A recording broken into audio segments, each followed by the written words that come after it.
Hello, I'm Christopher Walken, and today we're learning about sharks. Now, sharks are pretty cool. You know, the ocean's a nice place.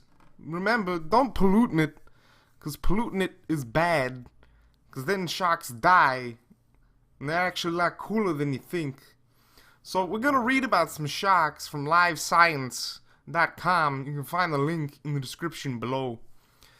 So, the first shark we're gonna talk about is the megamouth shark.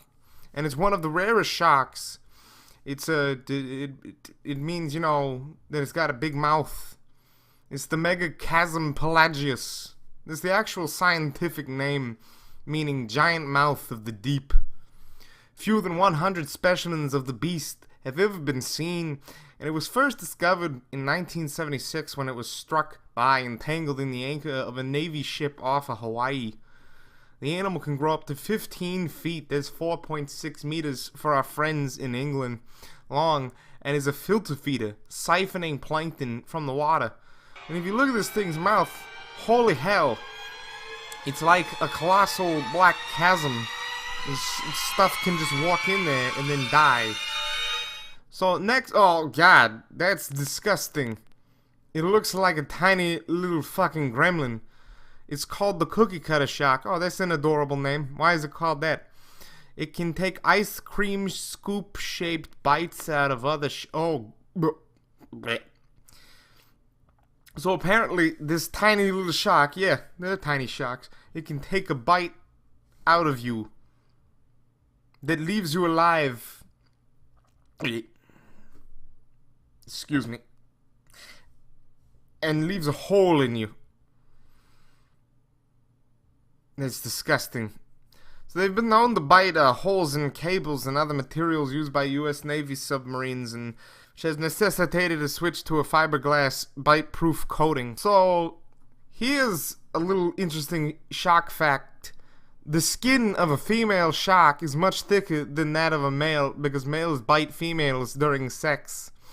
So apparently males are the emotional group in sharks. You insult them and, you know, their boob size, and then they're the ones who are smacking you with their purses in the middle of a very nondescript mall in southern Florida. Anyways, pregnant females appear to avoid males on migration routes in the eastern Pacific Ocean, perhaps to avoid being bitten. Studies have apparently shown. The Greenland shark, it looks green, it looks like it's covered in algae, is one of the slowest moving fish ever recorded and has been found with reindeer, polar bears, and fast moving seals in its stomach. Oh my goodness. Schiffman said all that stuff. Who's Schiffman? Do I know Schiffman? Is he a friend of mine? No? Alright then. It's thought that Greenland sharks prey upon sleeping seals. That's not cool. Let sleeping seals lie. That's the expression, right? No? It's dogs. But they never want to lie down. They want to play. Anyways.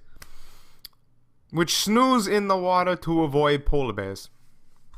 Well, I guess their strategy doesn't really work when there's a much slower killer out there. So, if you know anything about shark teeth, here's an interesting anecdote to add to this. Apparently, shark teeth are also just modified scales. So basically, the sharks are using their skin to bite down on people. And if you ever touch shark skin, it's pretty rough. So, you know, it's understandable.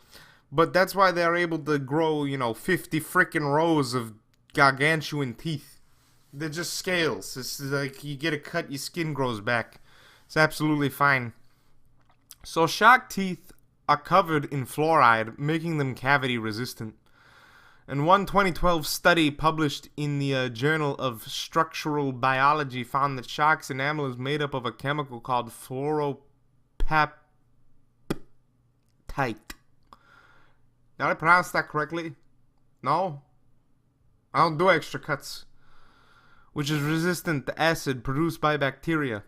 This, combined with the fact that most sharks replace their teeth throughout their lives, means that sharks have excellent dental health. It's good for them. I pay my dentist a fortune. Oh look, it's another tiny little itty bitty shark. Lantern sharks can glow to disguise themselves in the deep ocean, producing and emitting the same amount of light as that which is filtering down from above. This way, they don't create a shadow. Velvet belly lantern sharks have glowing spines that may be used to ward off predators. That's pretty weird. But they're adorable. They're super tiny. Oh god. Some captive female sharks have been known to reproduce without the aid of a male, essentially cloning themselves. Oh no. In 2001, a female hammerhead shark gave birth in the Henry Dorley Zoo in Nebraska without mating with a male, taking researchers by surprise. It's an example of parthenogenesis, wherein embryos can be created without external fertilization, and has been seen in all types of animals except for mammals. Okay. So what you're telling me is that this, right here, has the possibility to reproduce without ever getting laid, which is honestly the only way that it could reproduce, in my mind. Because, dear Lord, look at that face. It's gross. Tail whip hunting. So apparently thresher sharks. Anyways, the thresher sharks can flail their tails to stun prey, cracking it like a whip. Stiffman said that the behavior was captured on film and described for the first time in a PLOS ONE study last month. And the tail whip also creates bubbles that can stun prey. Anyways, I'm Christopher Walken, and that was pretty disturbing, but also kind of cool. You know, sharks are interesting creatures. If there's anything that you can do to donate to a shark foundation, we'd appreciate it. We're going to list some in the description below, but from all of us here at Table Knights Entertainment, yeah, Christopher Walken's part of Table Knights Entertainment now. You know, donate to Child Play, that's the normal charity, and roll on.